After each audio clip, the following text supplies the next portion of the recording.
네, 뉴델리 TV 시청자 여러분 안녕하세요. 네, 올해 2025년 크리스마스 특집은 건국전쟁 1, 2의 감독님이신 김덕영 감독님과 함께 하게 되었습니다. 정말 참 이렇게 저희한테 귀한 시간 내주신 감독님께 진짜 진심으로 감사드리면서요. 너무나 오랜만에 여러분께 다시 한번 소개하죠. 네, 김덕영 감독님. 참 진짜 너무나 이렇게 또 다시 영광스러운 자리를 만들어주셔서 감사한데. 초대해 주셔서 감사합니다. 일단 저보다도 더 많이 반가우실 것 같으니까 시청자분들께 인사 부탁드릴게요. 네, 안녕하십니까. 영화 건국전쟁 김동현 감독입니다. 뉴데일리 오래간만에 진짜 이렇게 온 것 같습니다. 이렇게 여러분들과 다시 또 이렇게 건국전쟁에 대한 이야기 함께 나눌 수 있게 돼서 정말 반갑고요. 어쨌든 이렇게 초대해 주셔서 늘 초대해 주셔서 반갑게 초대해 주셔서 감사합니다. 저희가 초대를 받을 때에도 그 많은 진짜 프레스들이 다 오고 사람들도 많이 오고 그러는데 저희 항상 따로도 이렇게 챙겨주시고 또 그 잘 짧은 짬 내가지고 또 영화관 복도에서 또 인터뷰도 또 해주시고 그래서 저희가 받은 게 더 많습니다. 지난번에 참 건국전쟁 2편 때 네. 우리 급해갖고 그때는 정말 시간 극장에서 잠깐 나서 극장에서 했죠. 그렇죠. 그게 원래는 안 되는 건데 저희한테 시간을 내주셔가지고 극장에서 했습니다. 저희도 맞아요. 참 요청하면서 민망했는데 그래도 정말 감사했습니다. 그만큼 이제 또 뉴데일리가 또 좋은 언론의 역할을 좀 하고 있기 때문에 근데 저도 뭐 굉장히 기쁘게 하고 있습니다. 아니에요. 저희가 작품 덕을 보고 있어요. 이번에도 마찬가지인데. 별 말씀을. 그 얘기부터 좀 해보려고 합니다. 최근에 근황을 좀 여쭤보고 싶은데 유럽 다녀오셨다고요? 네. 네, 몇 개국을 다녀오신 거예요? 뭐 한 2개국 정도 다녔습니다. 영화 건국전쟁 3 지금 이제 준비하고 있어서. 그렇죠. 그럼 그 로케이션 차 갔다 오신 거죠? 뭐 로케이션은 아니고요. 네. 이제 지금 저는 이제 좀 그 자료 조사하고 리서치하는데 시간이 좀 많이 걸려요. 그러면 갑자기 제가 사실 어디 다녀온지 알잖아요. 그 나라들의 자료 조사가 엮여 있다고요? 이거 근데 죄송한데 좀 그지거리는데 영화에서 다 미리 얘기하기는 조금 죄송합니다. 그 부분은 조금 제가 준비가 좀 된 다음에 혹여 제가 입이 방정이어서 여쭤보더라도 대답하지 마시기 바랍니다. 네, 알겠습니다. 여러분들이 좀 이해해 주시기 바랍니다. 어쨌든 뭐 좋은 작품을 만들기 위해서 좀 최선을 다하고 있다. 그렇게 좀 이해해 주셨으면 감사하겠습니다. 뭐 믿어 의심치 않습니다. 네. 그런데 감독님 이 해외에 계시는 동안 이번에 한 기간이 어느 정도 다녀오신 거예요? 보름 정도. 보름. 네. 그 보름의 기간 동안 국내에서는 난리가 났죠. 그러니까요. 네. 많이 시끄럽습니다. 그 일이 지금 현재도 진행 중인 얘기인데요. 때문에 감독님께서 또 일정 중에도 이 블로그에 계속 이제 팩트로 싸움을 같이 함께 해주셨고 이 박진경 대령 서훈 취소 논란에 대한 이야기였는데요. 어떻게 보고 계십니까 지금? 뭐 말도 안 되는 얘기죠 지금 뭐 기본적으로. 네. 뭐 일단 결론부터 말씀드리면 그 있을 수가 없는 이야기고요. 예.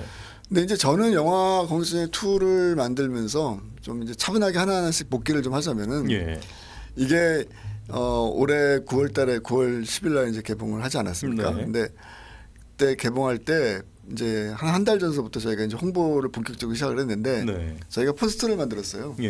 아마 뭐 뉴딜리에서도 몇 번 방송했을 거라고 생각하는데 그 포스터의 그 등장인물이 사실은 박진경 대령이에요. 그냥 뭐 다른 거 군더더기 없이 박진경 대령의 프로필 사진 하나만 넣었거든요. 근데 이제 9월 그 시점으로 들어갔을 때는 사람들이 정말 거의 열이면 열. 아무도 몰랐어요. 그러니까요. 이거 이 사람 누구냐. 네. 근데 이제 건국전쟁이라는 영화에 대한 내용을 알기 때문에 사람들이 좀 기대감도 있었고, 그렇죠. 또 이제 이승만 대통령에 대한 이미지도 있었고, 근데 이 편을 얘기하는데 세상에서 처음 보는 군인의 이미지가 그게 또 철모를 쓰고 있고 오래된 낡은 사진이지 않았습니까?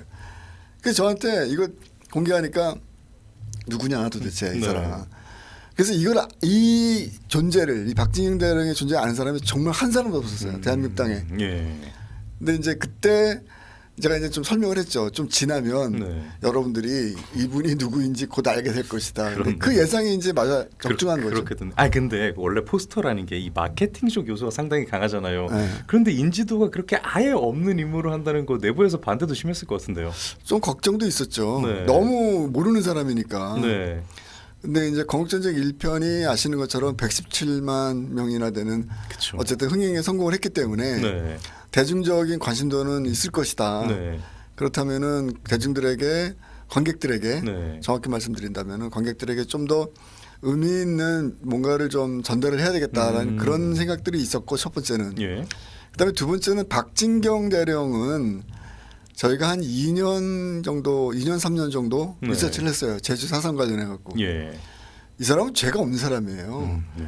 죄가 없는 사람을 지금 대한민국의 좌파들이 죄인으로 악마화시킨 거거든요. 예. 이건 바로 잡아야죠. 그래서 제가 늘 이 박진경 대령에 대한 부분은 저희 영화 건국전쟁 관련해 갖고 뭐 언론이라든가 또는 SNS를 통해서 네. 항상 말씀을 드렸지만 다른 거는 몰라도 박진경 대령에 대한 이 잘못된 왜곡된 역사는 반드시 바로잡아야 된다.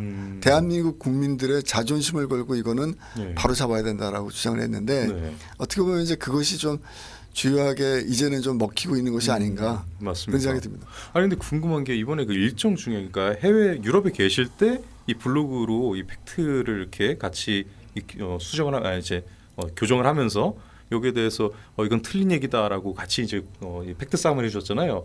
특히나 이제 기억에 남는 게 이제 박진경 대령이 사망 이후에 실제 이 상당수의 이 희생자들이 또 이제 생겼고 이런 부분은 완전히 역사적으로 완전한 왜곡이다라고.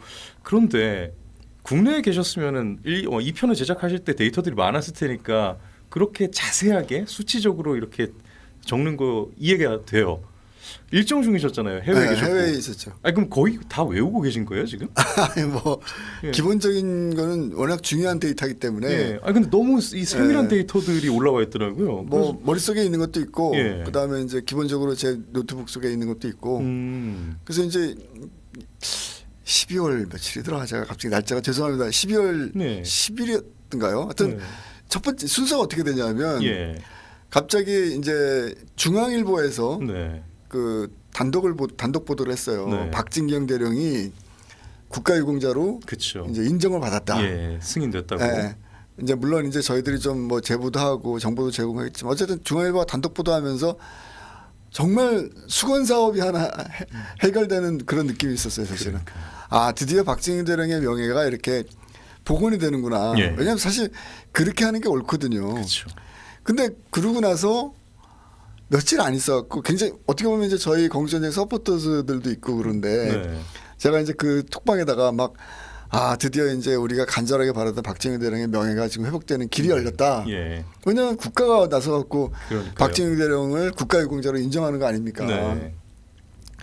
거의 뭐 이제 좀 굉장히 이렇게 경축하는 그런 네. 분위기였었는데 그랬겠네요. 그러고 나서 한 3, 4일이었나요? 예, 며칠 안 됐어요. 바로. 며칠 안 된 후에 갑자기 현직 대통령이 이 뭐 유공자 인정이 또 서훈이 네. 일지무공정을 받았거든요. 네, 이분이 그렇죠. 1950년에 이거 잘못된 것 같으니까 이거를 뭐 취소해라. 네. 뭐 이런 얘기를 하면서 이제 갑자기 이제 상황이 급반전이 된 거예요. 그러니까요. 대통령이. 그러니까 그 시점을 기점으로 해갖고서는 뭐 저도 가만히 있을 수가 없었던 네. 거죠. 근데 그게 이제 지금 말씀하신 것처럼 유럽에 있다 보니까 네. 이게 한국과는 다르잖아요. 그렇죠. 제일 힘들었던 게 시차가 많이 차이 나지 않습니까? 네. 이걸 시시각각 대응을 하려고 그러는데 저도 또 이제 일정이 있었고 유럽에서 네. 마치고 거기 밤이 되면 이쪽은 뭐 아침인가 그랬던 것 같아요. 그러니까 이제 이거 뭐 실시간으로 대응하기는 굉장히 힘든 그렇죠. 상황이었고 그래서 이제 어쩔 수 없이 계속 글을 썼죠. 블로그나 SNS에다가. 예. 그래서 이제 지금 말씀하셨던 국제적 데이터들을 그냥 뭐 그거 뭐 틀린 말이다 이렇게 말하면 뭐 설득력이 없지 않습니까? 그냥 논평하려고 적으시진 않을 거 아니에요. 네, 그래서 예. 제가 한 두세 편 정도 글을 썼던 것 같아요. 네, 맞아요. 아주 구체적인 데이터를 가지고 예. 이제 하나하나 이 잘못된 이 인식들에 대해서 평가에 대해서 네. 제가 이제 글을 쓰면서 대응을 했죠. 그러니까요. 유럽에서. 그러니까 저도 기가 막힌 게 아까 말씀하신 그 국가유공자로 이제 승인이 됐다 그래서 막 그 당시에 기사 댓글에 야 이거 보수 정권에서도 못한 걸 뭐 이재명 정권이 했다 뭐 이런 댓글도 있었고 그래서 저는 감독님을 보시고 야 그 박진경 대령이 드디어 이제 국가유공자 인정이 됐다 이걸로 인터뷰를 해야 되겠다 생각하고 있었는데 지금 전혀 다른 이야기로 그렇죠. 인터뷰를 하고 있는 이것도 맞아요. 참 예. 기가 막힌 것 같아요. 아니, 오히려 근데 저희 입장에서는 더 네. 좋은 것 같아요. 이런 분위기가. 예. 왜냐하면은 이게 이제 논란이 되면 네. 어쨌든 국민들이 관객들이 계속 관심을 가질 수밖에 없거든요. 맞아요. 예. 그러니까 일방통행으로 그냥 전개가 되는 것보다 네. 지금 이런 식으로 문제가 제기가 되고 논란이 일어나고 또 갈등이 이제 노출이 되지 않습니까? 네. 그래서 도대체 누가 옳은 것이고 어떤 것이 중요한 팩트인지 예. 이거를 이제는 국민들 스스로가 판가름할 때가 됐죠. 그렇네요. 예, 차제 참 잘 됐다고 생각이 들어요. 오히려 이 무공수운자로서 국가유공자 승인이 되자마자 이제 논란이 된 거잖아요. 대통령은 아예 을지 무공훈장 서운을 뭐 재검토해라도 아니고 아예 취소를 검토하라라고 아예 그냥 가이드라인을 그냥 던져버렸고요. 대통령이라도 박진경 대령의 훈장을 취소시킬 수 없는 이유 무엇입니까? 아니 그러니까 이게 예. 자, 절차상으로 예. 첫 번째는 이게 이제 뭐 아주 거창한 게 아니라 예. 우리 대한민국 법에 있는 거예요. 네. 상훈법이라는 게 있어요. 네. 그래서 1차적으로 1950년도 박진경 대령이 이 을지 무공훈장을 받았지 않습니까? 네. 그러면 자동적으로 국가유공자가 되는 게 맞아요, 사실은. 근데 문제가 뭐였냐면은 아시는 것처럼 1948년 6월 18일 날 이분이 남로당 프락치에 의해서 암살을 당하셨지 않았습니까? 그 이후로 얼마나 오랜 시간이 지났습니까? 그리고 특히 90년대에 들어오면서부터 이 제주도의 이 좌파 시민단체들이 박진경 대령을 악마화시키기 시작했거든요. 그러니까 뭐 예를 들면은 뭐 제주도민 30만 명을 갖다가 살해하라고 명령한 주체다, 장본인이다. 그리고 뭐 어린아이도 뭐 이렇게 뭐 살해하고 뭐 하여튼 뭐 온갖 말도 안 되는 그 거짓말들 이런 것들이 이제 박진경 대령에게 이제 가해졌던 거죠. 잘못된 정보들이. 예. 이제 이런 속에서 그러다 보니까 이제 이거를 유족들 입장에서는 굉장히 소극적으로 생각할 수밖에 없었던 거예요. 그동안에. 이 박진경 대령의 국가유공자 이 인정이라는 부분을. 그래서 이제 아무도 그런 부분에 대해서 생각을 못 하고 있었던 거죠. 예. 그냥 박진경 대령의 그동안의 잘못된 정보를 바로잡는 거에만 사실은 이제 초점이 맞춰져 있다 보니까 이게 쉽지가 않았던 거예요. 그리고 언론중재위원회라든가 이런 데 가갖고 제보도 하고 고쳐달라고 얘기하고 사삼단체들한테 가갖고 박진경 대령이 제주도민 30만 명을 죽였다고 명령을 내렸다는 구체적인 문서라든가 증거가 뭐냐 요청하기도 하고 네. 그러니까 그런 쪽에만 초점이 맞춰져 있다가 근데 이제 다 대응이 안 된 거죠. 그러니까요. 야, 그 유족들 입장에서는 그 영화 개봉한다 했을 때 진짜 천군만마를 얻은 기분이었겠어요. 그렇게 말씀하시더라고요. 그러니까요. 네. 아 정말 많이 도와주셨고. 네. 네. 그 영화 얘기 좀 해보려고 해요. 그 공교롭게도 박진경 대령이 건국전쟁 2에 이 뭐 사실상 이제 우리가 주인공이다 이렇게 좀 편하게 표현을 할게요. 아니 그저 예. 어떤 종편 채널인가? 예. 하여튼 왜냐하면 이제 대중들이 박진경 대령이 누군지 모르잖아요. 네. 그러니까 아예 그냥 그 이렇게 헤드라인 같은 데다가 네. 건국전쟁 2의 주인공 박진경 이렇게 그러니까요. 적혀있더라고요. 아니 그렇게 적은데 저도 그거 딱 보면서 이 표현 괜찮은데 예, 이런 생각했거든요. 재밌었어요. 예. 예. 아니, 감독님의 입장에서는 아니 저야 뭐 예. 왜냐하면 이제 대중들이 쉽게 이해할 수 있는 것들을 찾아주는 그쵸. 것들이 또 언론의 또 역할이니까. 네, 그렇게 좋았어요. 되게 좀 뭐랄까 대중들이 쉽게 이렇게 기억을 할 수 네. 있는 것 같아요. 그렇게 표현하니까. 근데 저는 이거 알고 있죠. 당초 건국전쟁 1이 진짜 어마어마하게 흥행을 하고 있는 그 중간에 2에 대한 발표를 하셨어요. 그때 원래 초안은 이 편은 인간의 승만에 대해서 좀 다뤄보겠다라고 완전히 이거는 옛날 초안이죠.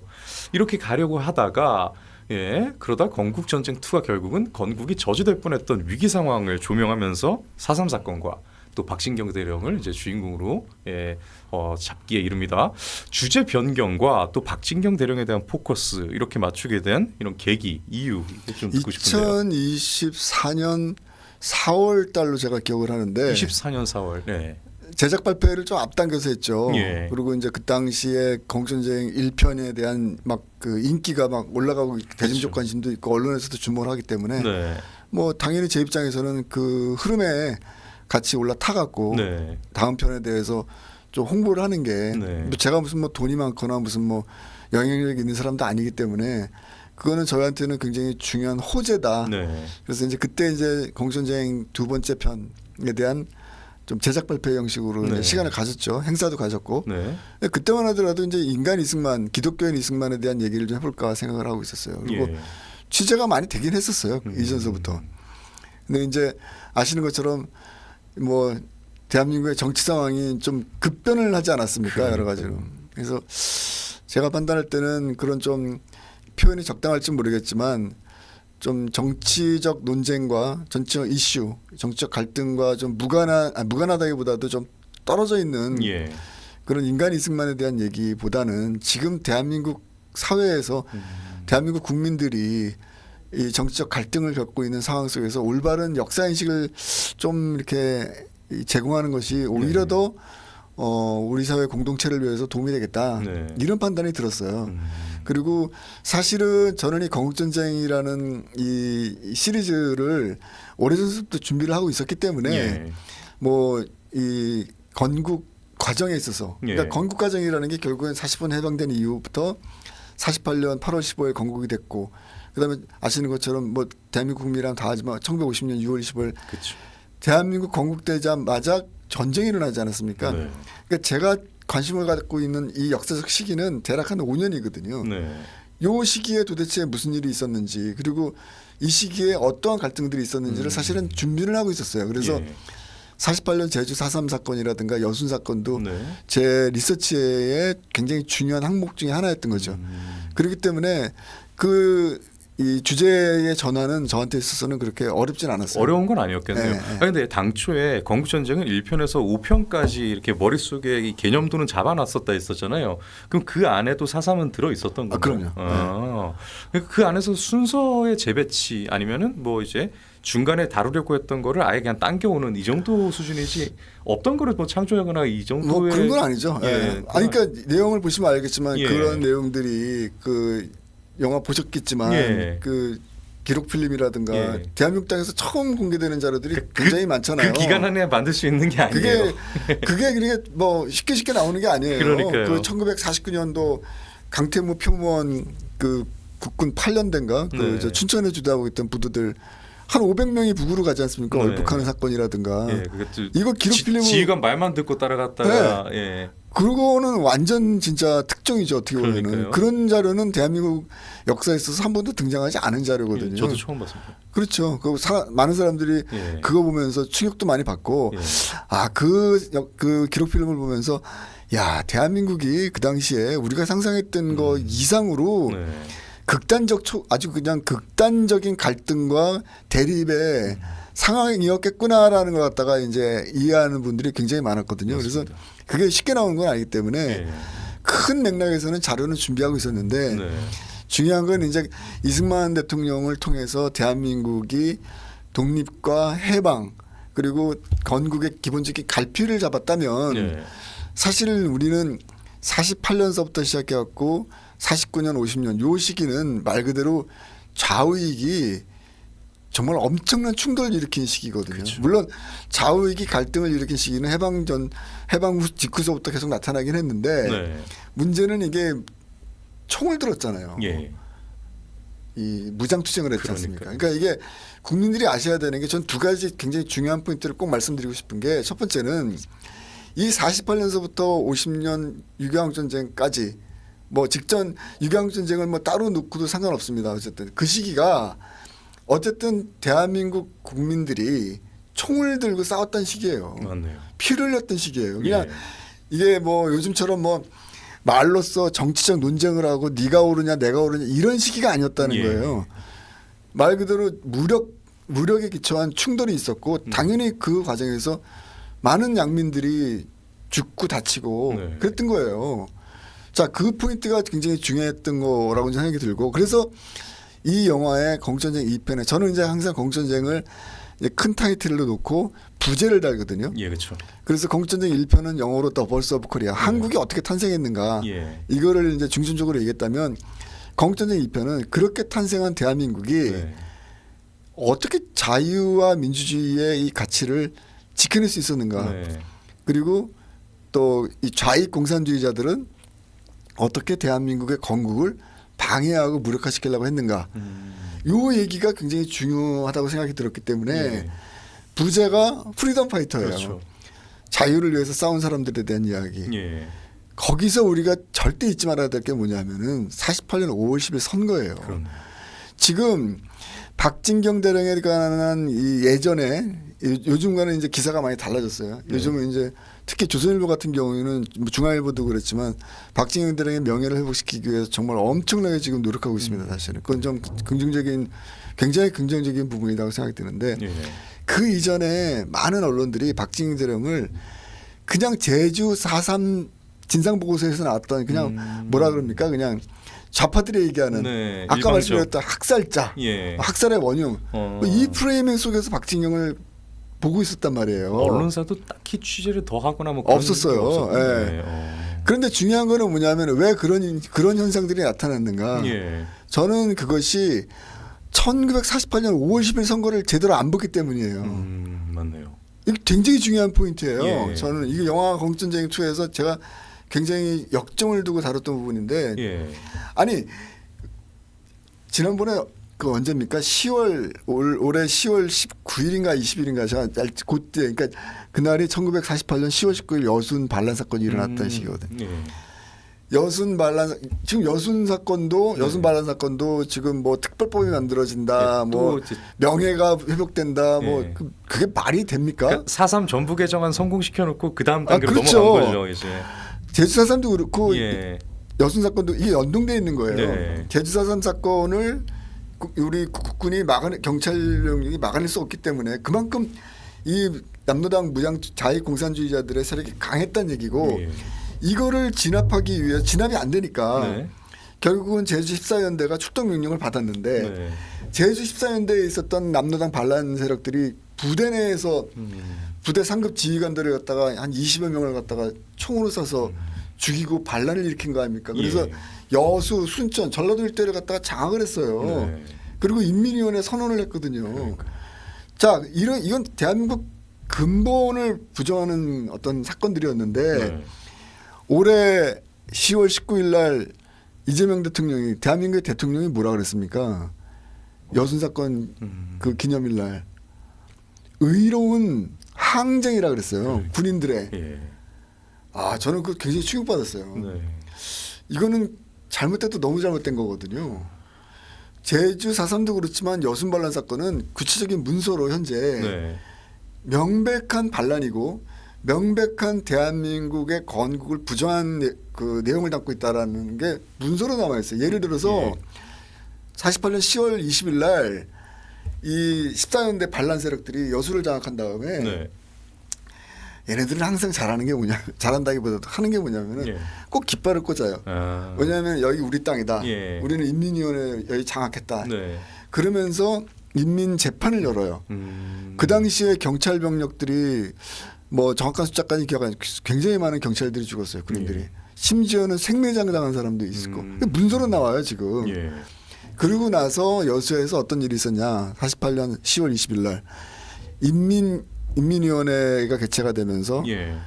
그 결정서가 만들어져요. 결정서. 예, 자기네들 땅이고 자기네들이 이 지역을 이제 통치한다 뭐 이런 네. 식의 내용이죠. 6개 항의 그 인민위원회 결정서가 만들어지는데 예. 그 두 번째 항에 뭐라고 적혀 있는지 아십니까? 모릅니다. 우리는 조선민주주의 인민공화국을 위해서 충성을 맹세한다라고 적혀 있어요. 3항에 뭐라고 적혀 있는지 아십니까? 뭔데요? 대한민국 정부를 분쇄한다. 아니 그러니까 국민들이 몰라요. 그러니까 이게 무슨 뭐 지어낸 얘기가 전설이 아니라 예. 객관적 문서로 나오는 거라고요. 그 애초에 지금. 그 사건이 왜 벌어졌는지 어떤 목적으로 벌어졌는지가 이미 명확하게 그냥 규정이 된 거잖아요. 그들 스스로가 규정해서 그거 어떻게 문서로 부정합니까? 남긴 거잖아요. 그거 어떻게 부정해요? 그거를. 예. 우리는 조선민주주의 인민공화국을 충성을 맹세한다. 대한민국 정부를 분쇄한다. 근데 2025년에 국군 통수권자이자 정부 수반인 대통령이 그러니까요. 의로운 항쟁이었다고. 그렇죠. 그러면 예. 안 되는 거예요. 그건 굉장히 잘못된 거고 그거는 역사가 심판할 거라고 저는 확신합니다. 그렇네요, 그런데 이제 정말. 이야기를 왜 하냐면은 예. 그때부터 저는 이게 좀 뭔가 현 정부가 네. 핀트를 좀 잘못 맞추고 있구나 지금 예. 적어도 역사적인 사건들에 있어서는. 그런데 아니나 다를까 이 박진영 대령에 대한 부분에 있어서도 네. 지금 이렇게 대통령이 직접 나서 저는 그러니까 논란은 좀 될 거라고 예상을 했거든요. 예. 이 박진영 대령이라든가 제주 4.3 사건 관련해 네. 갖고 대통령이 나서서 역사 논쟁에 뛰어줄 거라고는 아니, 근데 상상을 못했습니다. 감독님 이건 진짜. 제 상상인데 네. 이재명 대통령이 건국정책 2를 안 봤을 가능성이 높잖아요. 예, 그런 상황에서 그동안에 항상 이 보수 정당들은 역사 논쟁에서 자기들이 좀 외면을 했단 말이죠. 언제나 이 좌파 진영이 자기들이 이 모든 뭐 그 진실 이제 이 팩트랑은 좀 무관하더라도 자기들이 준비는 항상 더 잘 돼 있었어요. 항상 우위에 있다라고 생각을 한 거죠. 영화를 안 봤으니까 예, 그런 상황에서 이걸 던졌는데 생각보다 국민들이 너무나 많이 알고 있고 이 사람에 대해서 게다가 바로 하나 딱 틀어서 보면은 자세한 내용이 너무 많이 나오는 그런 요건이었던 거죠. 운이 없었던 것 같아요. 지금 대통령 입장에서는. 뭐 그렇게도 해석할 수 있을 것 같고 네. 제가 뭐 영화를 만든 입장에서 네. 공익전쟁 만든 입장에서 제가 제 영화 얘기를 하는 게 좀 약간 좀 부끄럽기도 하고 좀 어색하기도 한데 아닙니다. 근데 일단 뭐 예. 뭐 그런 입장을 떠나서 예. 그냥 객관적인 데이터와 사실만을 놓고 봤을 때 네. 우리가 건국전쟁 2편에 박진경 대령과 제주 4.3 사건의 진상에 대한 올바른 역사적 팩트 네. 이것이 관객들에게 대중들에게 전달이 안 되고 있었다. 네. 이전과 똑같은 상황이었다. 쉽게 말하면. 예. 그러니까 쉽게 말해서 건국전쟁이 없었다. 예. 2편이. 네. 그러면 어땠을까요? 그러니까요. 저 그 전에도 그 네. 얘기를 좀 하려고 했었는데 감독님 오시면 이 말씀 꼭 드리고 싶었어요. 이게 지금 2편 제작 당시에도 이렇게 될 것을 예상을 하셨나요? 일단은? 아니 저는 거듭 말씀드리지만 네. 논란이 될 거라는 예상은 하고 있었어요. 그러니까 이거를 이 영화를 통해서 불을 질러서라도 그렇죠. 왜냐하면은 갖고 이거는 오겠다 이슈를. 이 이슈는 그러니까 이슈라기보다도 예. 박진경 대령에 관한 이 역사적 왜곡은 네. 너무나 잘못된 부분이 많다는 거예요. 예. 제가 좀 이따 그 말씀을 꼭 드리고 싶은데 네. 일단 그 얘기 하기 전에 예. 중요한 거는 이러한 너무나 명백하게 문서와 네.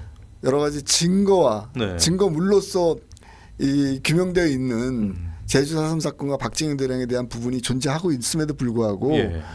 이거를 어떻게 정반대로 해석하고 음. 국민들에게 호도를 할 수 있는지 예. 저는 굉장히 묻지 않을 수가 없고요. 예. 이 부분은 역사의 재판정에서 분명히 심판을 받을 거라고 생각합니다. 사실 역사는 전설이 아니에요. 그렇죠. 이번에 이재명 대통령이 환단고기도 같이 언급을 했는데 자꾸 신화 쪽으로 뭔가 가는 것 이렇게 같은데. 이게 이번에 참 그 얘기 아세요? 지금 중도좌파 쪽이 그러니까 기존에 이재명 대통령을 좀 지지했던 세력들도 네. 완전히 이번에 이 역사 논쟁에 있어서는 이재명 대통령에게 등을 돌렸다는 후문입니다. 사실은. 그런 얘기들 많이 나오고 있고요. 예. 근데 그 중에 하나가 이제 환단곡이에요. 말도 안 되는 소리를 했다는 거죠. 네. 그러니까 역사인식에 대한 기본적인 그 어떤 정확도가 일국의 대통령이 지니고 있는 역사인식의 정확도가 굉장히 지금 바이어스가 너무 많다. 네. 또 잘못된 판단을 갖고 있고 네. 객관적 사실과 전설 어떤 신화 네. 이런 것들은 명백히 구분이 돼야 됨에도 불구하고 이거 지금 막 머릿속에서 혼재가 돼 있는 거예요. 그러니까요. 자 그렇기 때문에 제주 4.3 사건은 저는 거듭 말씀드리지만 논쟁은 될 거라고 생각했어요. 왜냐 그동안 박진경 대령에 대해서 온갖 비난과 왜곡을 했던 것들이 다 말도 안 되는 얘기들이거든요. 예. 그런데 구체적인 증거를 통해서 이제 우리가 박진경 대령이 무죄다라고 얘기한 거 아닙니까? 예. 그렇기 때문에 이 부분이 또 제주 4.3 사건이 좌파들 입장에서는 굉장히 중요한 부분이에요. 네. 역사를 왜곡시키는 데 있어서 이게 무너지면은 자기네들의 굉장히 중요한 방어선이 하나 무너지는 거기 그렇더라고요. 때문에 예. 뭐 조금 확대되는 해석일 수도 있겠지만 이게 나중에 5.18까지도 갈 수 있는 거거든요. 5.18까지도요. 그렇기 때문에 본인들 입장에서는 쉽지 않은 거예요. 이게. 예. 그래서 이제 어떻게 하든지 이걸 막아낼 것이다라고 얘기를 했고 네. 근데 다행스러운 거는 뭐냐면은 5.18 같은 경우에는 우리가 공개적으로 얘기를 못 해요. 네. 특별법이 있어갖고. 예. 근데 처벌 규정도 있잖아요. 그러니까요. 네. 제주 4.3은 그런 구체적인 처벌 조항이 없어요 아직까지. 예. 특법법이 지금 이제 뭐 발의가 되고 있긴 한데 예. 아마 쉽지 않을 겁니다. 예, 그러니까요. 건국전쟁이 나오지 않았다면은 뭐 일사천리로 진행될 수도 아니 있는데. 그것 때문에 제가 감독님께 감사드리는 마음이 드는데 이게 지금 진짜 이번에 이 서훈 취소 논란이 이렇게까지 커진 데에는 저는 절대적이었다고 봐요. 그 영화의 역할이 만약에 우파 진영에서 공정의 2가 박진경 대령 4.3 사건을 조명하지 않았더라면 이 정도까지는 몰랐을 거예요. 그럼 그 인지도 때문에 관심이 덜한 만큼 이렇게까지 이슈 파이팅 싸우기가 힘들었을 거란 말이죠. 그런데 1편으로는 사실은 이제 좌파들의 그 런승만 날조 이걸 뒤집었잖아요. 그리고 나서 2편으로는 또 다른 왜곡과 또 역사 전쟁 중에 있는데 제가 이쯤 되니까 궁금해지더라고요. 감독님께서 이 의도로 다큐를 제작을 하시는 건가? 예, 이러한 글쎄요. 좀 뭔가 좀 사회적으로 이슈 파이팅을 해가지고 날조된 것을 뒤집는 이 역할을 이게 이 질문은 좀 드리기 좀 죄송스럽긴 해요. 왜냐면 정말 순수하게 다큐 이 작품 자체로 접근하실 수도 있다 생각하니까. 네. 아니 네. 뭐 괜찮습니다. 근데 네. 이제 중요한 거는 뭐냐면은 저도 이제 이 벌어지고 있는 현상들을 무관할 수 없는 존재니까 예. 1편 때는 그러니까 그 공통점이 있는 것 같아요. 1편과 2편 그리고 예. 3편까지도 네. 뭐 내용은 지금 말씀드릴 수 없지만 네. 1편 때 핵심적인 인물이 누구였습니까? 이승만 대통령이잖아요. 예, 그렇죠. 70년 동안 대한민국 땅에서 가장 저평가되고 악의적으로 왜곡된 정치인이 바로 이승만 대통령이에요. 그렇죠.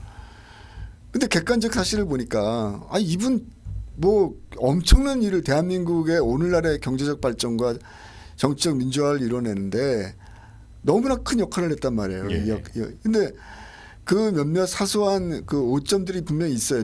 세상에 인간이 어떻게 신도 아닌데 완벽할 수가 있겠습니까? 네. 그렇지 않습니까? 그렇죠. 자, 그렇기 때문에 그러한 사소한 오점들보다도 그 사소한 오점들로 이승만 대통령의 거대한 그 영광과 명예를 그동안 사실은 좌파들이 가려버린 거예요. 예. 자, 그거를 들춰낸 거거든요. 네. 그러니까 좀 쉽게 말하면 정말 억울한 한 인물을 어떻게 말한다면 그의 그 잘못된 부분을 이제 극복하면서 그의 좀 뭐 원한을 풀었다고 할까 뭐 이런 표현이 적당할지 모르겠지만 당시 봤던 사람들이 그래서 많이 울었잖아요. 네, 죄송하기도 하고 죄송해서 그랬대잖아요. 죄송해서. 자, 이 편은 똑같은 방식으로 우리가 이해한다 그랬을 때 박진경 대령이에요. 네. 저는 다른 얘기 계속 얘기하지만 박진경 대령에 대해서만큼은 예. 우리가 정말 잘못된 인식을 했던 것이고 박진경 대령에 대해서만큼은 우리가 그의 명예를 회복시켜야 됩니다. 예. 이 사람은 죄가 없는 사람이에요. 예. 대한민국을 지키기 위해서 군인으로서 자기의 역할을 네. 최선을 다한 사람이에요. 근데 이런 사람을 어떻게 그렇게 악의적으로 왜곡할 수 있습니까? 그렇기 때문에 1편과 2편이 그 맥락에서 봤을 때는 공통점이 하나 있는 거예요. 네. 억울한 사람, 예. 대한민국 역사에서 이 마치 악마화되어 있는 그런 인물들이 예. 다시 객관적 사실과 데이터를 통해서 복원되는 거. 그렇다니까요. 명예가 복원되는 이 것. 감독님의 이 약간 시그니처 스타일처럼 네. 이렇게 느껴지는 게 있어요. 그게 이번 이제 1, 2편을 갖다 종합적으로 보다 보니까 네. 아, 그 제가 만든 영화지만 네. 아, 그런 면이 있구나. 예. 이런 생각이 들고 당분간은 이러한 부분들이 3편까지도 이어지지 않을까 이제 이런 생각이 좀 들고요. 네. 그래서 중요한 내용들은 결국에는 이 박진경 대령을 통해서 결국엔 그동안 우리가 사실은 어떤 역사적인 큰 사건들은 이 부수적으로 따라오는 여러 가지 내용들이 있거든요. 네. 그런 것들도 같이 이번에 좀 논쟁이라든가 논의가 되면서 대한민국 사회가 건강하게 발전하길 바라는 마음이죠, 사실은. 그러니까 이게 좀 김일성의 아이들부터 이제 감독님 작품부터 보면서 이제 느끼는 거는 이제 약간 그 영화를 제작한 감독이 던지는 것 같아요. 질문을 던지는 것 같아요. 이대로 잊고 살기에는 그들에게 미안하지 않은가? 예, 이 질문을 계속 던지는 것 같더라고요. 그게 이제 계속 이게 이 마음속에서 울리면서 또 때로는 눈물도 흘리고 예, 그런 좀 죄송스러운 그러고 보니까 마음에. 벌써 김일성의 아이들서부터 예. 제가 뉴델리에서 방송도 하고 네. 그랬으니까 벌써 3편이나 되네요. 그러네요, 진짜. 정말. 2020년서부터 되니까 네. 뉴델리와 이렇게 방송 영화로 얘기하는 게 벌써 한 5년 됐네요. 벌써. 네. 예. 그리고 바꿔 이야기하면은 감독님이 이야기하지 않았더라면은 끝까지 모르고 갔을 그런 내용들이었어요. 뭐 그렇게 말씀해 주시면 감사하죠, 네. 사실. 아, 참. 근데 논란은 계속 커지고 있어요. 어찌됐건. 네. 그래서 이제 좌파 진영의 스피커들이 이거 어떻게 나올까 계속 예의주시를 하고 있거든요. 그런데 얘네들이 이게 긁어부스럼 만들까 싶어서 그런지 딱히 막 이렇게 이제 대형 스피커들이 막 공격적인 언급을 안 하고 있단 말이에요. 요즘 뭐 예. 뭐라고 표현해야 되나 전문 용어도 예. 표현해야 되나 선수들이 안 나오고 있죠 지금. 예, 그러니까요. 예. 예. 아이 그거 간단해요. 예. 이 싸움 못 이겨요 절대로. 나오면 죽으니까. 네. 아니 이 싸움 이길 수가 없는 게. 네. 자 하나하나 얘기해 볼게요. 네. 그러니까 속칭 보수의 어머니라고 하는 추미애가 또 이 박진영 대령 논쟁에 가세를 했는데 나 진짜 기가 막혀갖고 추미애 그 국회의원이지 않습니까? 네. 법사위원장까지 하고 있는 양반인데 네. 아 진짜 공부 안 하시는 것 같아. 아니면 보좌관들이 보필을 제대로 못 하고 있는 거예요. 올바르고 제대로한 정보를 계속 전달을 해야 되는데 네. 얼마나 바쁘겠습니까 국회의원이. 근데 제가 생각할 땐 둘 중에 하나인 것 같은데 자 지난번에 이 논쟁에 가세하면서 일체적으로 국회의원 추미애 의원이 네. 소설 그 화산도를 언급했어요. 화산도? 김석범. 예. 이거 사실 대한민국 국민들이 아마 잘 모르는 내용일 거예요. 네, 저도 그 소설을 네. 네. 그러니까 화산도에 있는 김석범이라는 사람이 쓴 화산도에 있는 내용을 그대로 인용을 하면서 박진영 대령이 죄인이다, 악마다 이제 이런 식으로 얘기한 거예요. 예. 자, 1차적으로 첫 번째로 김석범의 화산도는요. 네. 김석범이라는 인물을 제대로 알아야 돼요. 이 사람은 평생을 일본 땅에 살면서 조청룡과 북한을 위해서 살았던 사람이에요. 네? 아이덴티티가 우리 대한민국에 있는 사람이 아니네요. 당연히 제주 4.3은 네. 뭐 미제의 식민지에 살고 있는 뭐 제주도 민중들이 뭔가 이렇게 정의롭게 뭐 들고 일어나 말도 안 되는 거짓말들. 그러니까 제가 일차적으로 얘기하는 게 아니 대한민국 국회의원이지 않습니까? 네.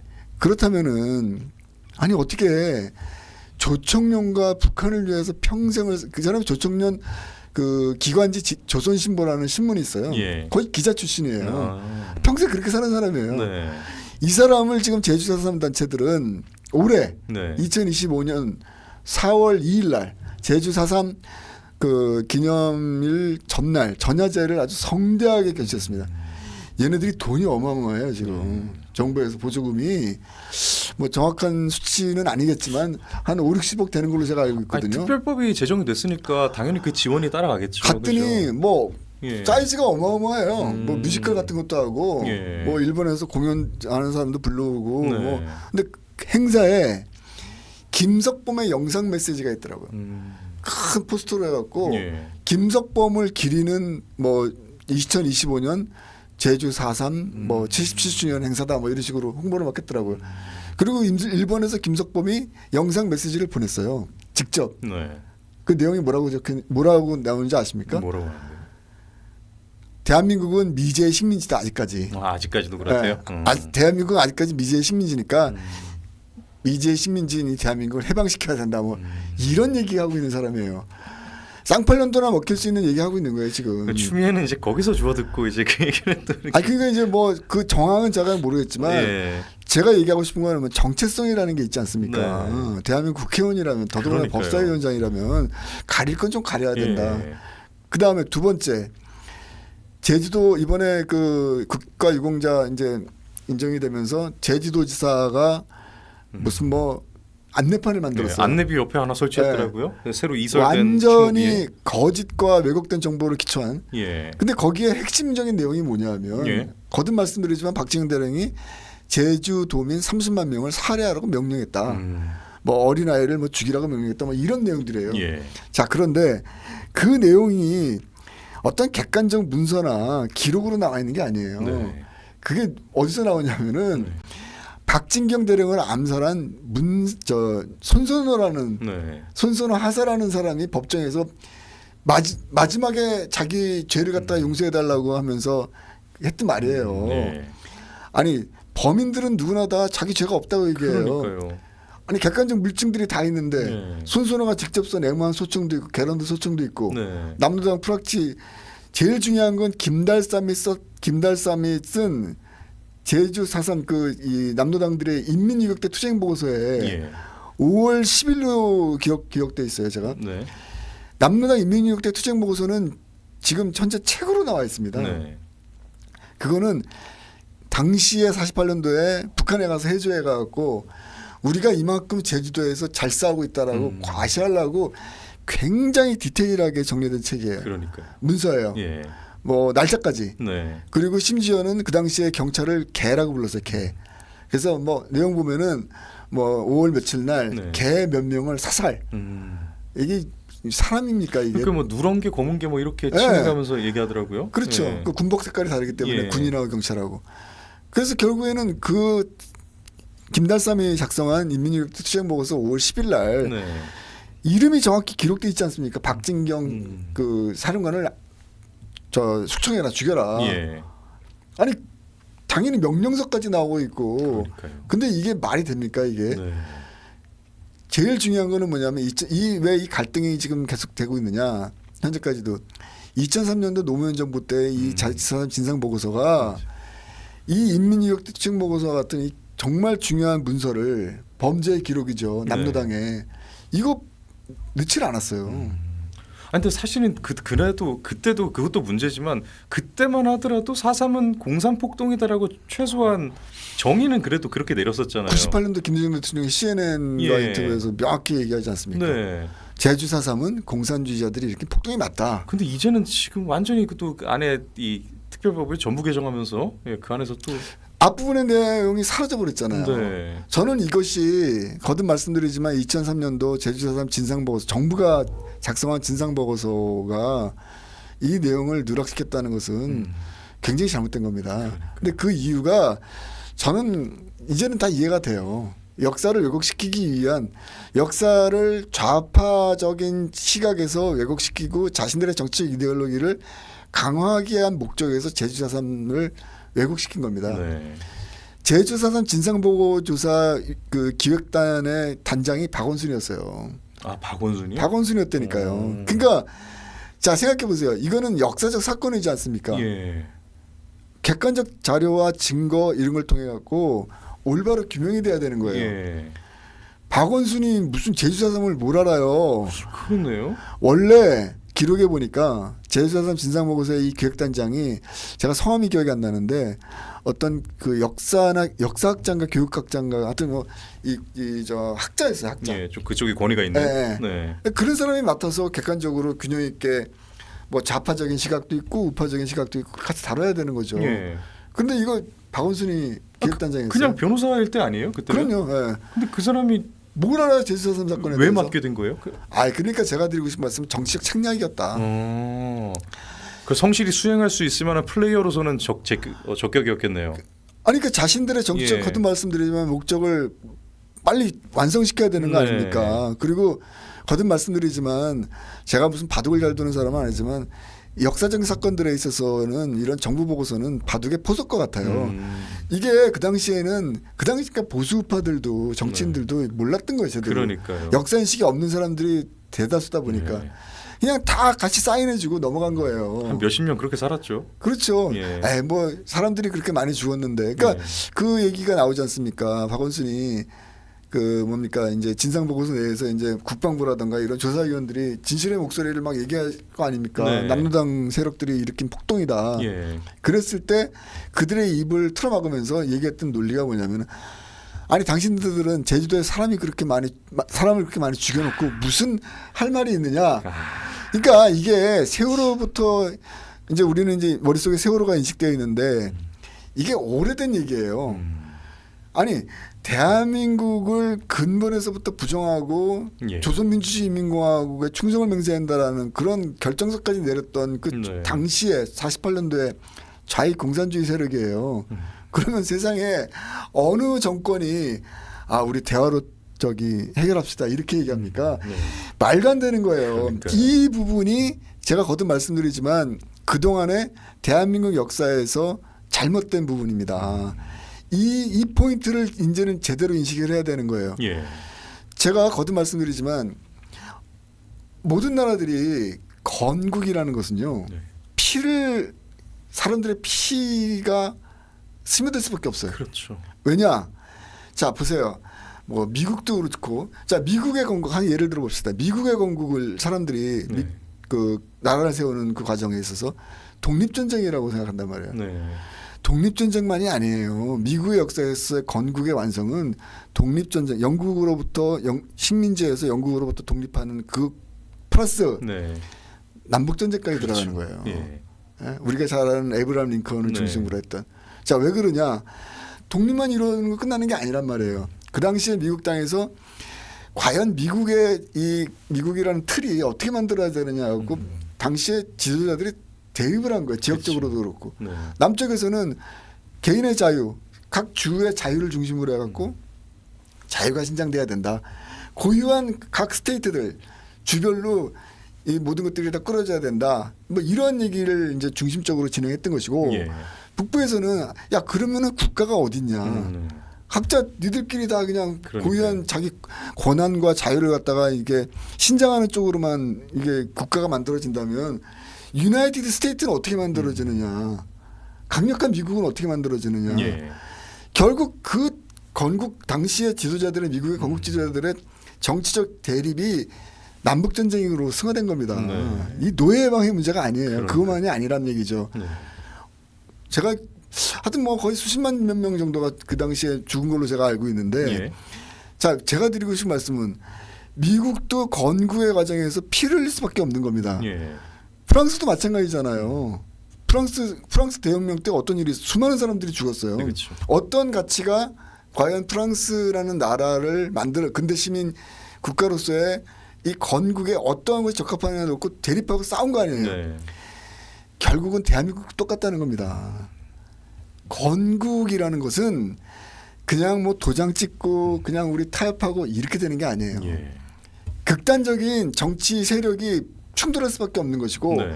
그것이 대한민국 땅에서는 48년도에 좌익 공산주의자들 인민위원회를 중심으로 해서 그 인민국가를 만들어내는 것이 옳다라고 하는 공산주의 국가를 만들어내는 것이 옳다라고 생각하는 세력들과 네. 아니다.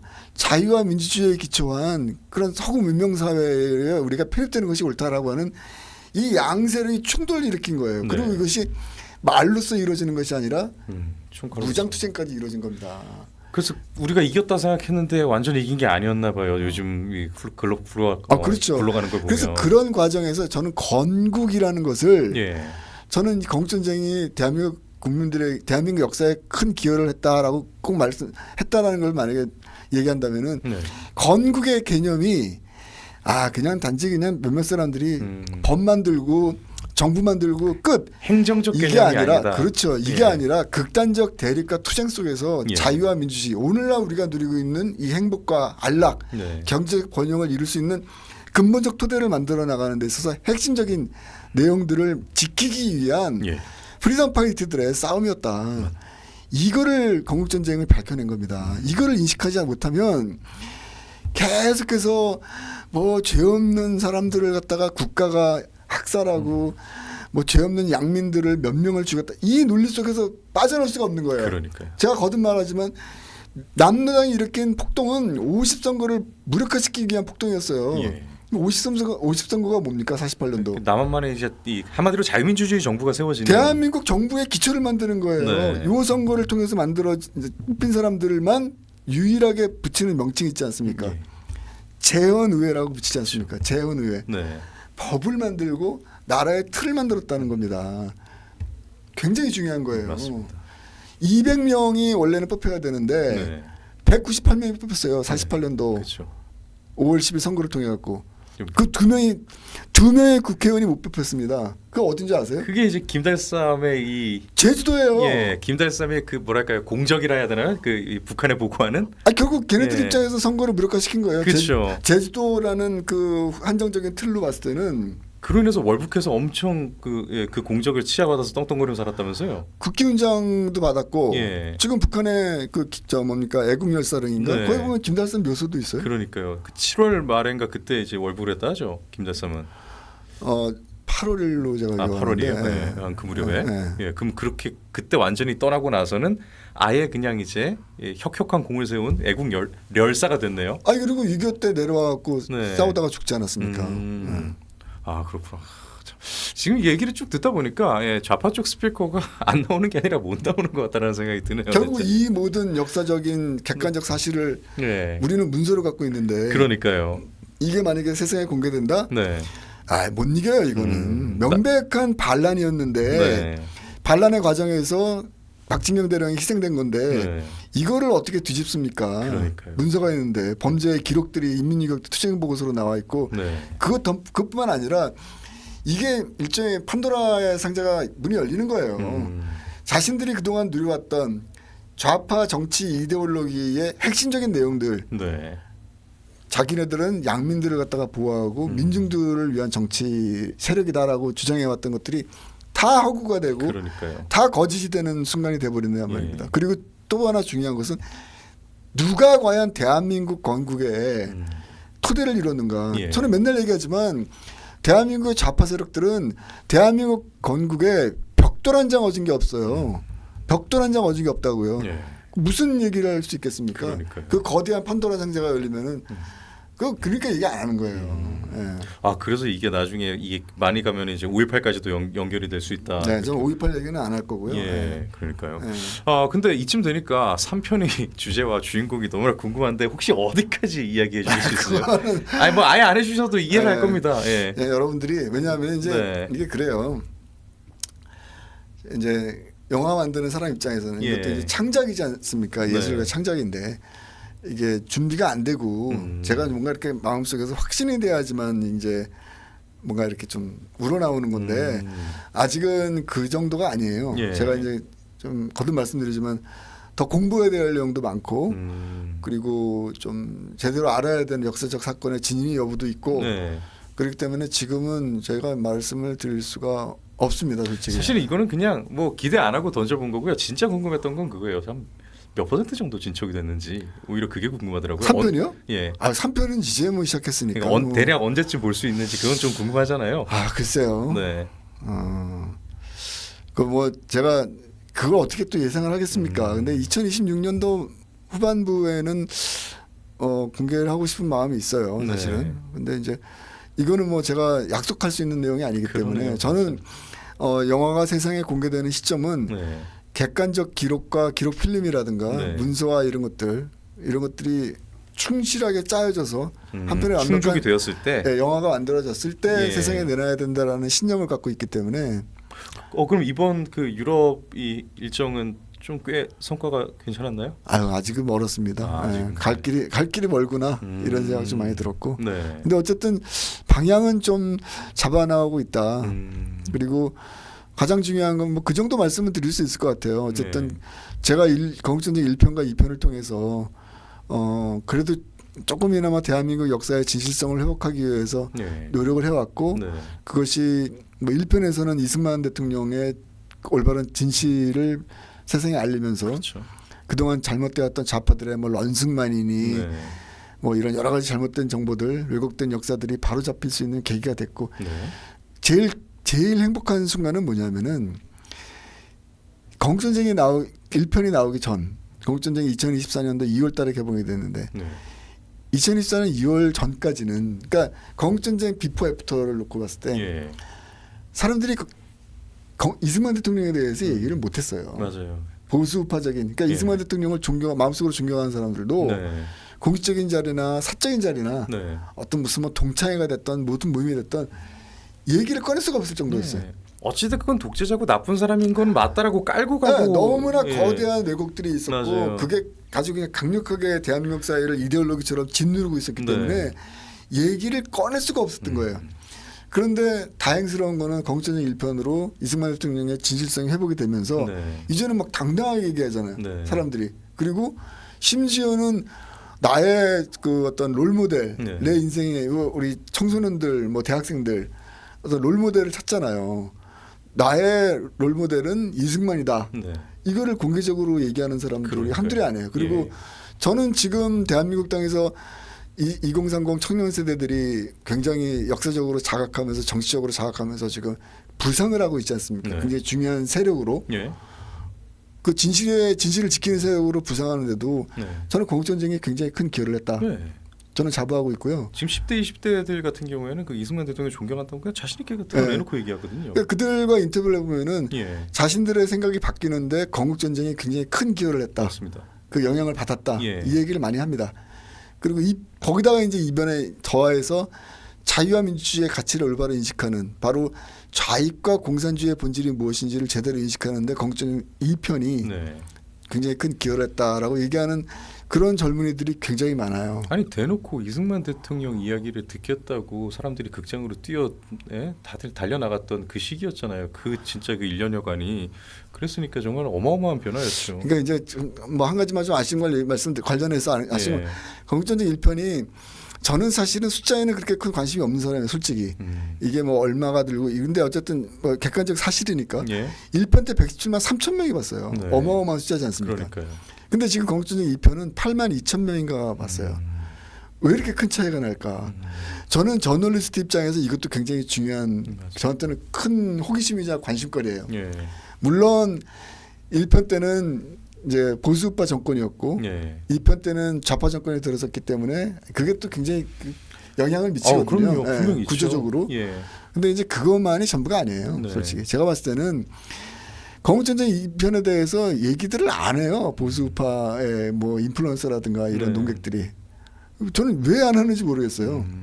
그런 것도 굉장히 좀 흥미로운 부분이고, 네. 뭐 이제 와서 이제 조금 이제 논란이 막 되고 이슈가 되니까 뭐 조금 얘기하는 사람들 늘어나고 있다고 보여지는데. 물론 뭐 그 기초적인 이제 배경 지식 자체가 좀 압도적인 차이가 있긴 있었죠. 그 이승만 대통령에 대해서는 사실 모르는 사람은 없고 악마화돼 있었을 뿐이지. 근데 이 편은 아무래도 그 인지도 자체에 대해서 조금 좀 차이는 있었는데 그러다 보니까 이게 좀 상대적으로 좀 자연스럽게 이제 좀 마지막 질문으로 이어가려고 하는데. 아까도 그 말씀 드렸잖아요. 우리한테 데이터가 다 있다, 문서가 다 있다고. 그런데 그럼에도 불구하고 법은 저들이 만들었거든요. 예, 저들에 의해서 법이 만들어졌고 결국은 지금 이 인플루언서들이나 아니면 정치권에서도 마찬가지고 언급을 잘 안 했잖아요. 보수 정당이 나서질 않고 있죠. 저는 예. 진짜 대한민국의 진정한 보수파 세력이 네. 진짜 얼마나 될까. 네. 그런 생각이 좀 들어요. 그러니까요. 그러니까 적어도 진정한 대한민국의 보수파 세력이라면은 가장 중요한 게 뭐냐면은 이 대한민국 땅에서 좌파들이 이 왜곡시켜 놓은 역사에 있어서는 분노해야 된다고 생각합니다. 예. 그리고 이것을 잘못된 것을 바로잡으려고 노력하는 것. 네. 그러니까 제가 드리고 싶은 말씀은 뭐냐면 제가 이제 영화 감독이기 때문에 네. 문화의 영역 안에서 이제 활동하는 사람이기 때문에 그게 더 크게 부각될 수도 있겠지만 네.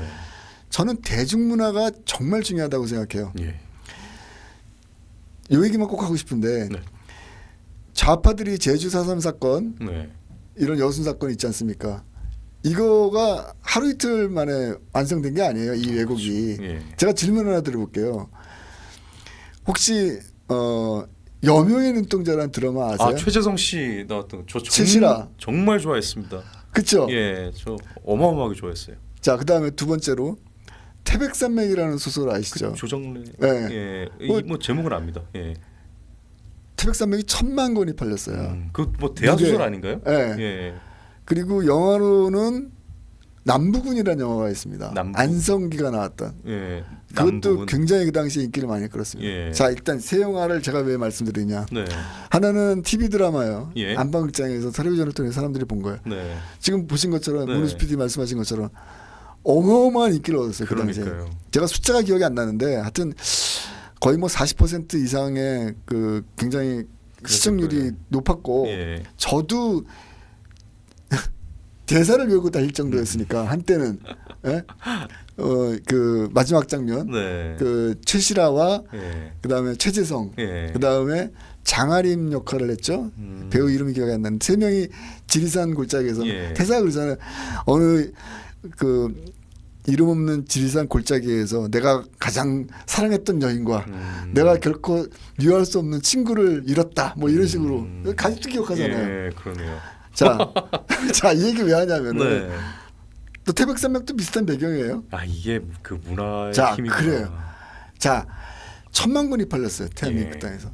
이게 이 세 개의 콘텐츠의 공통점이 뭐냐면 지금 제가 얘기하고 있는 1948년도 이 남로당 무장투쟁의 주역들이에요.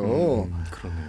제주 4.3 일으키고 여수 반란 사건 일으키고 그 당시 남로당 279 자기네들은 구국투쟁이라 그랬어요. 네. 선거를 방해하기 위해서 대한민국을 50선거를 무력화시키기 위해서 총을 들고 칼을 들었던 사람들이에요. 예. 반란을 일으킨 세력들이에요. 네. 그러다가 결국에는 국군에 밀려갖고 어디로 도망갔습니까? 지리산으로 도망갔어요. 태백산으로 도망가고 예. 뭐 했습니까? 빨치산 빨치산. 투쟁했던 사람들이에요. 자, 결국에는 여명의 눈동자에서의 최재성과 그 최시라는 네. 빨치산 세력들이에요. 그렇네요. 대한민국을 정면에서 부정하고 50선거 방해하고 총을 들었던 사람들인 거예요. 근데 그게 문화에서는 그렇게 멋있게 그런데 그려낸 거기서는 거잖아요. 거의 영웅처럼 보이잖아요. 대한민국 역사를 위해서 민중을 위해서 투쟁했던 인물. 네. 새빨간 거짓말이죠. 제가 왜 50선거 48년 50선거를 반드시 기억해야 되냐라고 얘기하냐면은 그 50선거가 들어가는 순간 예.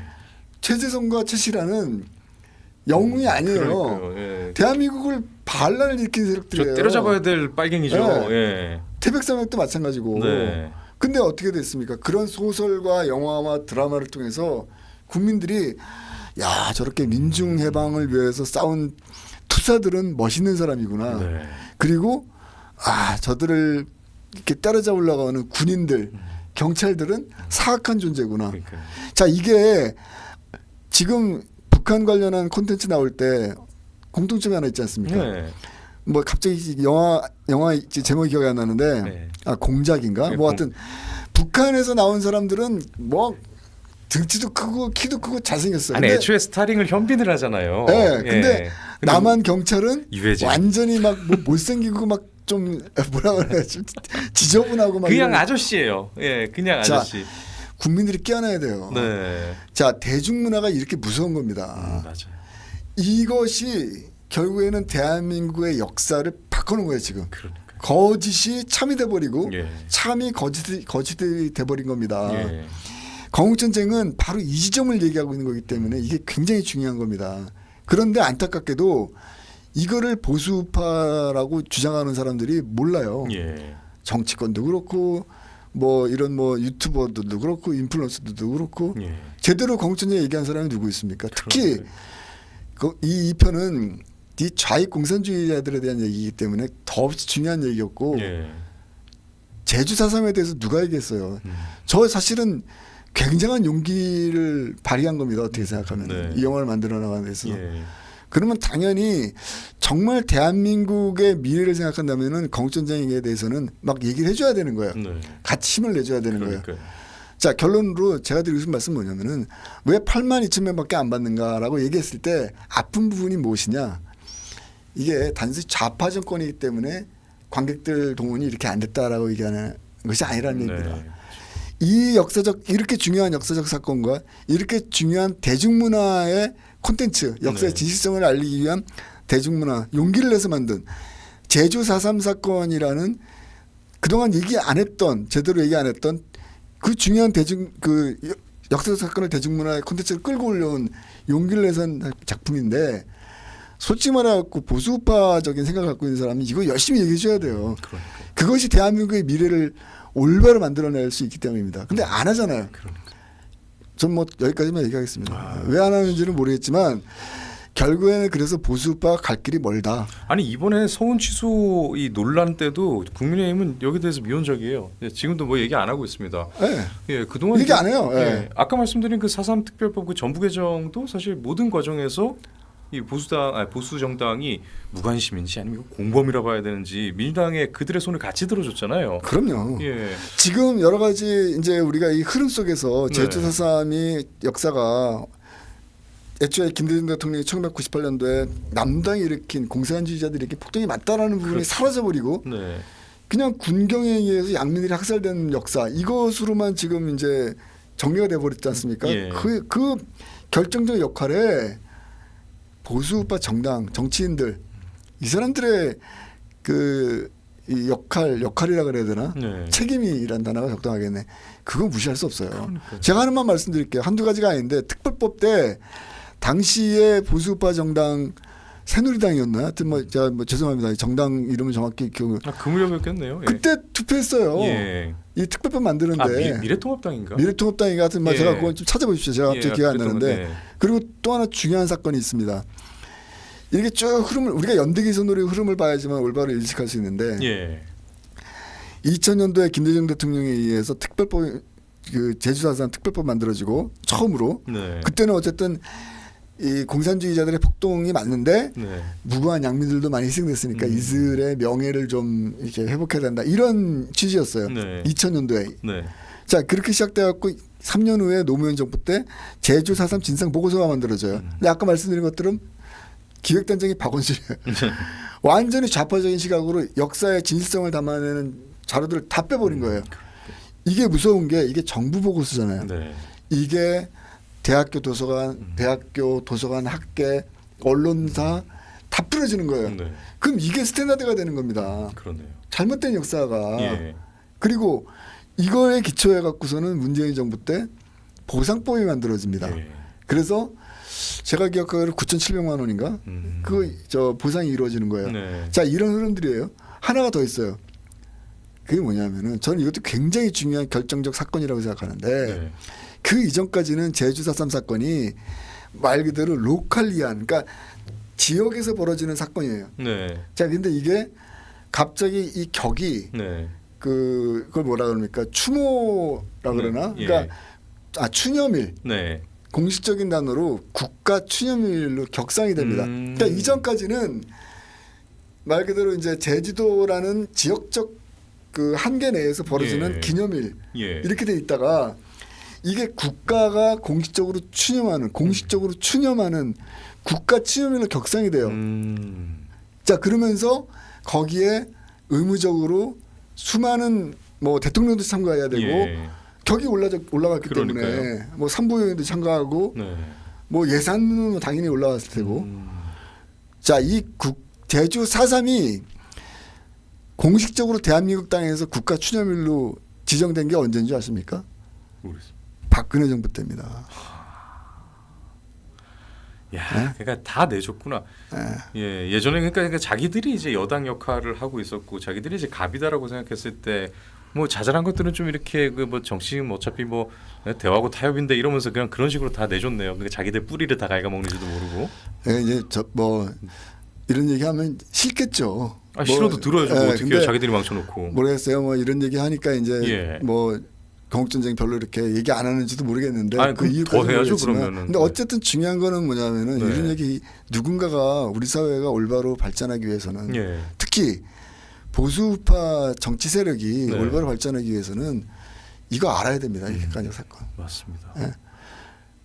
그래서 그런 의미에서 저는 이 현상이 네. 단순한 뭐 좌파들이 역사를 왜곡시켰다라고만 얘기하는 걸로 정리될 수 있는 건 아니다. 네. 거기에 보수파 정치인과 보수파의 인플루언서들의 그 무책임한 역사에 대한 방임 이런 것까지도 반드시 얘기가 돼야 됩니다. 어떻게 박근혜 정부 때 국가 추념일이 지정이 될 수 있어요. 그렇네요, 진짜. 예. 야, 이거 통진당 해산만 생각했지 오히려 이쪽은 생각도 못했네. 하나만 더 얘기할까요? 네. 지금 제주 4.3 사건 지난번에 제주도지사가 뭐라고 얘기했냐면은 그게 좀 그 제주도뿐만 아니라 국민의힘 쪽에 누구 정치인이 얘기했던 것 같은데 예. 무슨 논리냐면은 예.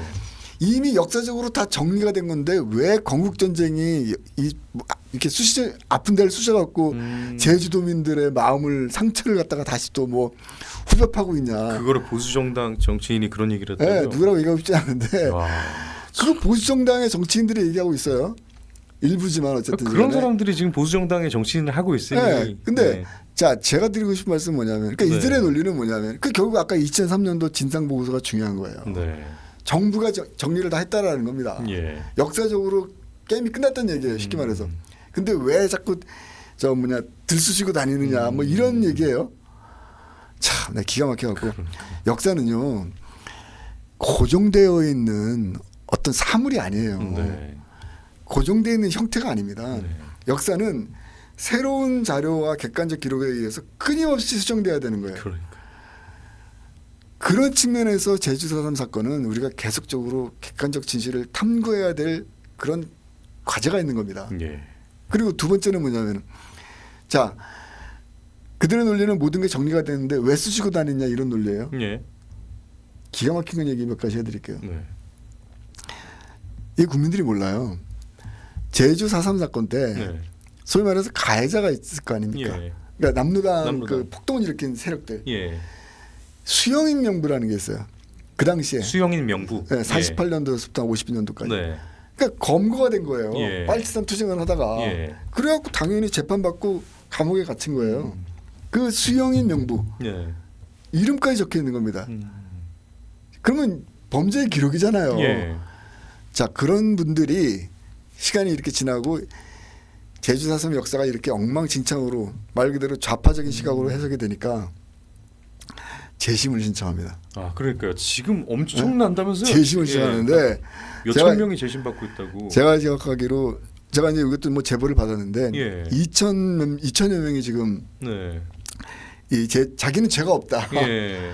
재심을 이제 신청한 거예요. 네. 자, 첫 번째로 2천여 명이 재심을 신청했는데 재심을 통해 갖고 그래 우리 법원이 그래 이 사람 죄가 없어라고 판정한 숫자가 얼마인지 아십니까?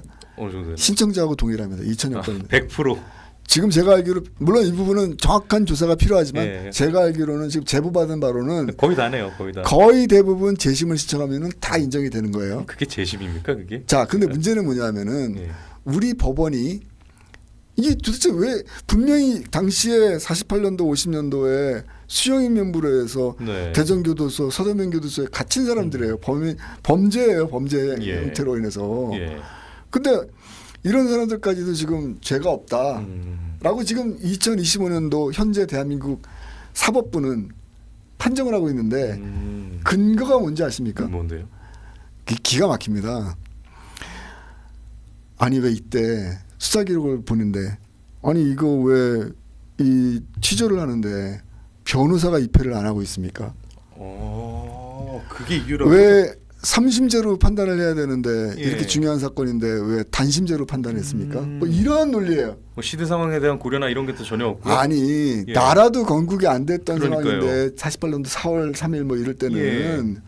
무슨 변호사가 들어가고 네. 3심제가 진행되고 그렇습니까? 그거를 누가 했는지 아십니까? 누가요? 한동훈 법무장관이 한 거예요. 그렇게 통로를 열어준 거 제주 4.3의 희생 뭐 가해자들 그런 사건에 연루된 사람들의 죄를 갖다가 박면해야 된다. 그러니까 이런 내용들도 결국 거듭 말씀드리지만 보수 정권 내에서 이루어진 겁니다. 그러니까 멀지도 이게 않은 얘기예요, 이 얘기가. 좌파들만 망쳤다고 어떻게 욕을 하겠어요? 제가 계속 우리가? 얘기하잖아요. 이런 얘기 했으면 싫을 수도 있겠지만 예. 이게 객관적 사실이에요. 이건 진짜 좌우합작으로 만들어낸 역사네요, 진짜. 그렇죠. 네. 거듭 말씀드리지만 끊임없이 역사를 왜곡시키고 끊임없이 완강하게 거짓을 갖다가 예. 국민들에게 전파하려고 하는 좌파들의 이데올로적인 공세와 예. 그리고 자기 이익만을 생각하는 적당히 그냥 타협하면 예. 제일 중요한 게 뭔지 아십니까? 결국에는 자기의 정치적 세력을 강화시키는 거예요. 네. 예? 그렇죠. 표 떨어지는 게 싫으니까. 네. 괜히 내가 이 이슈 건드렸다가 뭐라 그럽니까? 비인간적인 왜 그런 얘기 있잖아요. 박원순이 했던 말이 그래서 의미가 있는 거예요. 그러니까 어찌됐건 사람이 그렇게 죽었다. 많이 죽었는데 예. 당신네들은 양심이 없냐 뭐 이런 네. 논리. 그런 거에 결국에는 그냥 녹아 나가는 거죠. 그래서 결국에는 아유 뭐 이것도 표 찍어주고 저것도 표 찍어주고 내 자기의 지역구에서 자기 정치 세력만 선거에서 당선되는 것만 생각하는 거예요. 그러니까요. 국가에 대한 개념이 없는 겁니다. 네. 이거는. 그것이 오늘날 이렇게 제주사상과 같은 특히 박진영 대령과 같은 잘못된 역사를 만들어 나가는데 굉장히 전 중요한 영향을 미쳤다. 네. 여기서부터 우리가 출발해야 되지 않을까. 올바른 역사를 만들고 대한민국의 진실성, 역사에서 진실성을 회복하는 작업은 바로 이 지점부터 시작해야 된다. 저는 그런 생각합니다. 야, 그러니까 이게 뭐 물론 의도를 가지고 왜곡을 하고 망친 거는 좌파 진영일 수 있겠으나 그렇다 해서 그들이 다 망쳤는가 여기에 대해서는 절대 그렇다고 대답할 수가 없는 그런 상황이네요. 아니 네. 잠깐만 얘기가 좀 길어진데 네. 지금 여러분들 아셔야 돼요. 이 역사 논쟁이 예. 단순히 그냥 뭐 과거에 대한 얘기인데 뭐 이거 뭐 이렇게도 할 수 있고 저렇게도 할 수 있고 네. 뭐 적당히 타협하면 되는 거 아니야. 이렇게 좀 굉장히 나이브하게 생각하는 사람들이 많아요. 네. 그렇지 않아요. 그러니까요. 이거는 거듭 말씀드리지만 바석으로 치면 굉장히 중요한 포석이에요. 자, 지금 유명한 재심이 또 하나 지금 진행되고 있죠. 그게 뭡니까? 어떤 재심? 1979년 박정희 대통령을 김재규. 시해한 김재규의 재심이 지금 예. 진행되고 있어요. 네. 예? 저는 그 얘기하고 싶은 거예요. 저한테 그 보수정당 정치인이 그런 얘기 했어요. 공개적으로. 왜 쑤시고 다니느냐. 다 정리가 됐는데 역사적으로. 네. 누군지 너무 궁금한데요. 역사적으로 정리가 된 사건들을 왜 쑤시고 다니느냐 네. 그런 얘기하고 있는데 아니 박정희 대통령 시해 사건은 역사적으로 뭔가 정리가 안 됐습니까? 그러니까요. 예? 제주 4.3에 있어서 명백하게 수행무부까지 존재하는 그 가해자들은 뭔가 정리가 안 됐습니까? 왜 쑤시고 다닙니까? 네. 안 그렇습니까? 왜 그들이 쓰실 때는 비판 안 하다가 그러니까요. 감독님한테 이렇게 비판하는 거예요? 네, 참. 그래서 저는 근본에서부터 성찰과 반성을 해야 된다. 그 그런 우파 얘기하고 싶습니다. 진영에도 많은 역사에 이제 관심이 많고 또 이제 역사 의식이나 이런 게 투철하신 그런 인플루언서들도 많거든요. 그런 사람들은 또 사이즈도 커가지고 이 정당도 굉장히 눈치를 많이 봅니다. 앞으로 이제 그런 이제 당내 이제 전당대회라든지 그렇게 당내 권력 아니면 또 이제 공천 관련된 그럴 때마다 정말 얼마나 우파 이념과 이 역사, 이 대한민국에 대해 건국에 대한 역사 의식이 투철한지 그거를 우리가 좀 그걸 이제 당에다가 계속 질문을 던져야 될 것 같아요. 예, 그래서 제대로 답변을 못하면 아니면 최소한 제대로 답변하기 위해서 준비라도 하게끔 이렇게 그러니까 저는 뭐 만들어야 될 것 보수우파 같습니다. 정권을 위해서 얘기하고 싶은 마음은 없고요. 예, 대한민국 역사의 진실성을 위해서 네, 지금 대한민국이 얼마나 혼란스럽습니까? 예, 잘못된 정권 또 잘못된 어떤 정치인들에 의해서 예. 굉장히 혼란스럽고 네, 대한민국 지금 한 치 앞을 내다볼 수가 없을 만큼 위기에 놓여 있다라고 다들 진단하고 있지 않습니까? 그렇죠.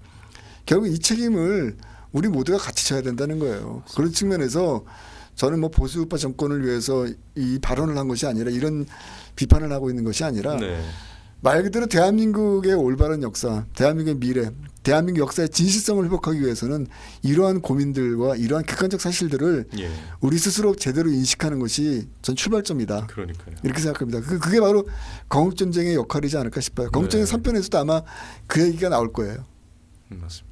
그래요. 진짜 우리가 스스로 알아보고 이렇게 찾아보고 하는 거는 사실 개인적 한계도 있고 진짜 너무나 힘든 일일 겁니다. 그러면 최소한 누군가가 그렇게 만들고 또 심지어는 공부를 하고 찾고 그 과정을 보기 쉽게 또 새롭게 가공도 하고 이렇게 해놨으면 최소한의 우리는 관심은 기울여야 되지 않을까. 그런데 1편에 비해서 2편은 상대적으로 좀 상당히 부족한 모습을 많이 보였던 건 사실입니다. 다행스럽게도 그 감독님은 3편을 또 이제 제작을 지금 예정을 두고 있기 때문에 우리에게는 아직 한 번의 기회가 더 있군요. 그렇기 때문에 3편에서는 반드시 이제 지난 2편과 같은 그런 우려를 범하지 않게 그렇게 정성스럽게 만들어놓은 작품에 대해서 우리가 더 많은 관심을 기울여야 된다 생각합니다. 자, 여러분들 크리스마스 특집으로 김덕현 감독님과 함께한 오늘의 이 특별 인터뷰 벌써 이렇게 시간이 이렇게 금방 지나갔네요. 네. 뜨거운 토론의 시간이자 진짜 말 그대로 감독님이 거의 10변이었던 것 같아요. 네, 감사합니다. 그 과정에서 이제 서운했던 부분 그리고 좀 아쉬웠던 부분, 답답한 부분. 올바른 얘기할 수 있는 기회를 주셔서 감사합니다. 이제 저희에게 가감없이 들려주셔서 감사합니다. 그리고 진짜 기다릴 테니까요. 네. 감독님이 만족하는 작품이 나올 때까지 지금 최선을 다해서 네. 열심히 하고 있습니다. 여러분들 뭐 많이 성원해 주시고요. 네. 뭐 절대로 포기하는 일은 없을 테니까요. 네. 좋은 작품 만들어서 다시 여러분들 찾아뵙겠습니다. 고맙습니다. 자, 여러분 짧지 않은 시간 저희와 함께해 주셔서 진심으로 감사드리면서요. 오늘 크리스마스 잘 보내시길 바라고요. 저희는 내일 또 이제 심규진 교수님의 인터뷰로 다시 돌아오도록 하겠습니다. 자, 시청해 주셔서 고맙습니다. 감사합니다. 나오셔서 감사합니다. 네, 감사합니다.